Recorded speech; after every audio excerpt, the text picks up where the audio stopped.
Can you talk to me a little bit about any strategies your agency might have to reduce fuel fires?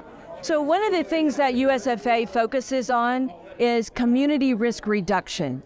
And so that is often where we talk about resilience in communities. And so we really live in that interface space where our partners in U.S. Forest Service and Department of Interior are more in that wildland space. And so we partner with them in that. But in the communities, we talk a lot about building resilience. And we do that by community risk reduction. So we need individual homeowners, business owners, renters to make sure that they are looking around their own property, looking around to see what is here that could, if embers came this way, ignite. What could catch fire? Is there a fence? Is there a wooden fence? Do you have shrubberies around your home? Do you have an outbuilding that's made of wood? What here can burn if embers were to fly this way? And so these little things are all very important around a homeowner's area. Again, businesses, rental, think about what is here that can burn. And so this is part of what we talk about, and it seems very basic, and yet is vitally important in this prevention of fire in your own space. What is the state of firefighter recruitment? I know that's been an ongoing issue. Can you talk to me a little about that? Absolutely. We have unfortunately, I'm going to start that again, Megan. We have, unfortunately, a recruitment problem for firefighters in the nation. And it's not just structural firefighters, it is wildland firefighters as well. But a lot of this is stemming post-COVID. During COVID, we had a lot of retirements, and we were unable to hold recruitment schools. We couldn't put them in schools because that was, increasing our risk of exposure at the time when we really didn't understand what was happening with the pandemic. And so in this space, we are now behind.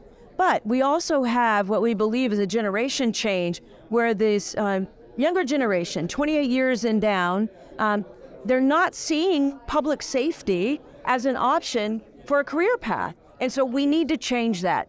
Where we've used a lot of this as an adventure, it's a great experience, it is, all of this action to recruit millennials, that is not working with the new Gen Z. They are into service, they are into global impact, they do recognize climate change, so we're getting their attention with that. And so these are the kinds of things that we need to address to attract this whole new generation. So we're going to have to change how we recruit in order to change the trajectory. But right now, I am very afraid that we're going to have a shortage of first responders in this nation if we are not very careful and address this head on in the next 3 or 5 years. There was some discussion about requirements around building permits and development mentioned. Do you foresee pushback regarding that? And how does your administration approach that? A lot of our built environment, as I said to you, we have challenges. There are those who want to build fast and build cheap. Well, to do that, you often have to relax the codes that we know matter. Fire safety codes, building codes, the fire code, right? All of these things that have been developed based on science and expertise in this space. And yet there's claims that they cost additional money when you're building. And these claims we believe are untrue. And so we are doing as much as we can to educate local decision makers, because as we address often, even though it's a federal government understanding of building codes, it hands to the state for implementation. Often the states hand it down further to communities, cities, and counties to do their own implementation.